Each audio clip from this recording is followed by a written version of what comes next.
Welcome back to another exciting video of Top Movies Recap. Today, I'm going to explain a film, The Talented Mr. Ripley, is a 1999 American psychological thriller, an adaptation of Patricia Highsmith's 1955 novel of the same name. The 1950s. Manhattan laboratory attendant Tom Ripley borrows a Princeton jacket to play piano at a garden party.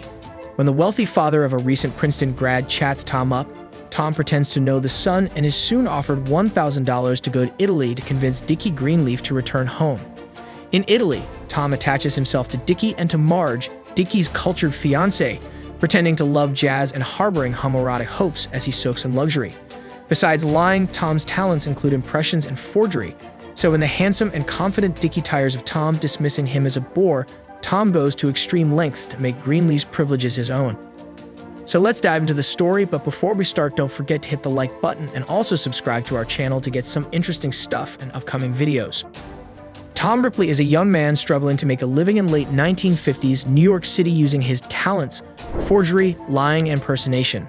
One day, while working as a restroom attendant at a fancy Manhattan hotel, he meets a Princeton graduate who bribes him to work at an alumni party at playing the piano because the Princeton guy just broke his hand and cannot play. Ripley accepts.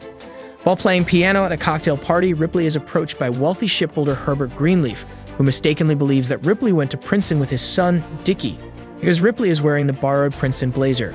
Greenleaf recruits Ripley to travel to Italy and persuade Dickie to return to the United States, for which he will pay Ripley $1,000. Ripley accepts the proposal, even though he did not attend Princeton and has never met Dickie. Ripley's personal life is soon revealed after the party, where he lives in a small, two-room apartment in a rundown part of the city. His hometown and origins are unknown. It is implied that several years earlier, Ripley came out as a homosexual to his parents, who reacted by throwing him out of their house and severing all ties with him.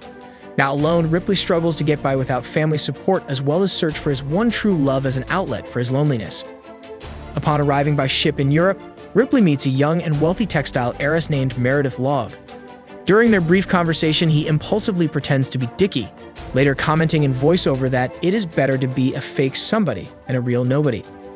Shortly after his arrival in Italy, Ripley fakes a chance encounter on the beach with Dickie and his fiancée, Marge Sherwood, and attempts to convince Dickie that the two met at Princeton.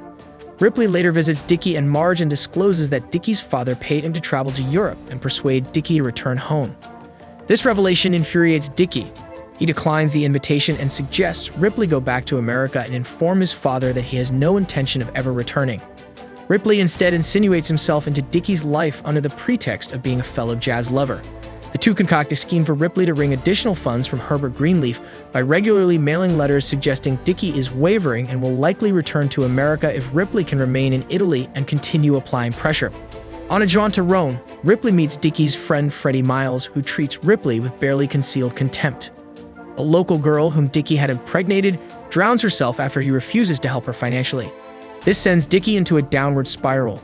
He begins getting tired of Ripley, resenting his constant presence and suffocating dependence. Ripley's own feelings are complicated by his desire to maintain the opulent lifestyle Dickie has afforded him and his growing sexual obsession with his new friend.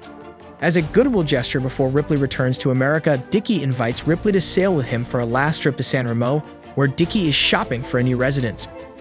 While at sea, Ripley suggests he return to Italy the following year, and the two become housemates. Dickie dismisses Ripley's plan, informs him that he intends to marry Marge, and admits he has grown weary of Tom. Upset by this news, Ripley confronts Dickie about his behavior and lashes out in rage, repeatedly hitting Dickie with an oar, killing him. Ripley holds Dickie's dead body as the boat slowly drifts to shore. To conceal the murder, Ripley scuttles the boat with Dickie's body aboard before swimming ashore. When the hotel concierge mistakes him for Dickie, Ripley realizes he can assume Dickie's identity. He forges Dickie's signature, modifies his passport, and begins living off Dickie's trust fund. He uses Dickie's typewriter to communicate with Marge, making her believe that Dickie has left her and has decided to stay in Rome. He checks into two separate hotels as himself and as Dickie, passing messages via the hotel staff to create the illusion that Dickie is still alive. His situation is complicated by the reappearance of Meredith, who still believes that he is Dickie. Ripley rents a large apartment and spends a lonely Christmas buying himself expensive presents. Freddie tracks Ripley to his apartment in Rome through the American Express office, expecting to find Dickie. Freddie is immediately suspicious of Ripley as the apartment is not furnished in Dickie's style, while Ripley appears to have adopted Dickie's hairstyle and mannerisms. On his way out, Freddie encounters the building's landlady, who refers to Ripley as Senor Dickie and remarks on the piano, music constantly emanating from the apartment. Freddie notes that Dickie does not play piano and goes back to confront Ripley, who attacks Freddie, hitting him over the head with a heavy statue, murdering him. Ripley carries the heavy body to Freddie's car, drives to the woods, abandoning the vehicle and leaving Freddie's corpse lying on the ground in a creek, where it is quickly discovered. Ripley's existence then becomes a cat-and-mouse game with the Italian police and Dickie's friends. Ripley eludes imminent capture and clears himself by forging a suicide note addressed to Ripley in Dickie's name.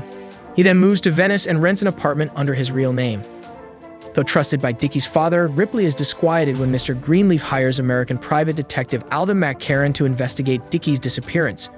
Marge suspects Ripley's involvement in Dickie's death and confronts him after finding Dickie's rings in Ripley's bathroom. Ripley appears poised to murder Marge, but is interrupted when Peter Smith Kingsley Jack Davenport, a mutual friend, enters the apartment with a key Ripley had given him.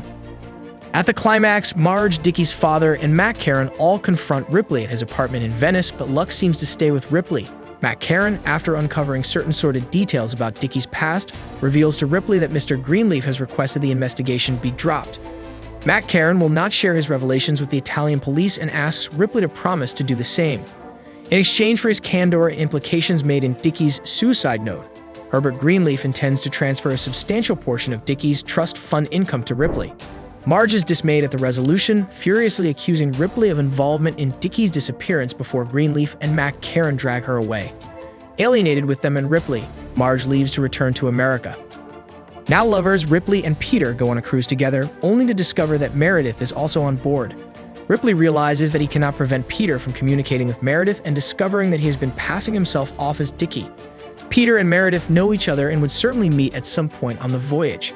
He cannot solve this dilemma by murdering Meredith because she is accompanied by her family.